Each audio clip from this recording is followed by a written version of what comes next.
এই দেখুন, লান্টু আজকে আবার নাগাকে চুলকায় দিচ্ছে। আর নাগাও দেখেন কি মজা নিচ্ছে। ও চুলকানি হয়েছে, দিদাকে বলছে আমাকে চুলকায় দে। গতকালকে এরকমই চুলকায় দিছিল। নাগা কত জুড়ে করে আমার ওই লান্টুকে কামড় দিল, দেখেছেন তো কি অবস্থা করে ওকে কামড় দিছিল। এ দেখেন আবার আজকে আসছে, আজকে তেলাচ্ছে দিদাকে, দিদা আমাকে চুলকায় দাও না, দিদা আমাকে চুলকানি রোগ হয়েছে, আমাকে মা তো এত ওষুধ খাওয়াচ্ছে ভালোই হচ্ছে না, দিদা তুমি একটু চুলকায় দাও তো, খুব চুলকাচ্ছে, ভালো করে চুলকায় দাও। এই তো আজকে আবার আসলো। এখন কী বলবো বলুন, কিছু বলার আছে? আজকে যদি কামড় দেয় আমার লান্টুকে, তখন আমি কি করব? আর আমার লান্টু বোকা বোকা মেয়ে, ও আবার ওর পাল্লায় নাতি পাল্লায় পড়ে গেছে।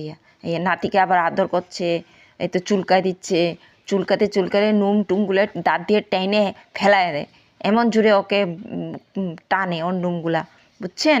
এই জন্য নাকে খেপে যায়, চুলকায় দেয় না, ওর নুমগুলা টেনে ফেলায় দেয়, এই দাঁত দিয়ে টেনে ফেলায় দেয়। দেখেছেন দেখেছেন কী করছে, দাঁত দিয়ে টেনে টেনে ফেলা দিচ্ছে। এ দেখেন, এখন এখানে নাগার দোষ, লান্টুর তো দোষ না, লান্টু তো শুয়ে আছে, নাগা এসে ডিস্টার্ব করছে লান্টুকে। হ্যাঁ দেখুন, এখন ঝগড়া এলে আমি কি করব বলুন? কিছু করার আছে? দুইজনে ঝগড়া এলে এখন এই দেখেন কি সুন্দরভাবে চুলকায় দিচ্ছে ওকে, দেখেন দাঁত দিয়ে। হ্যাঁ লান্টু, লান্টু তোকে আবার দিবে কামড়, তুই দেখিস তোকে আবার দিবে কামড়।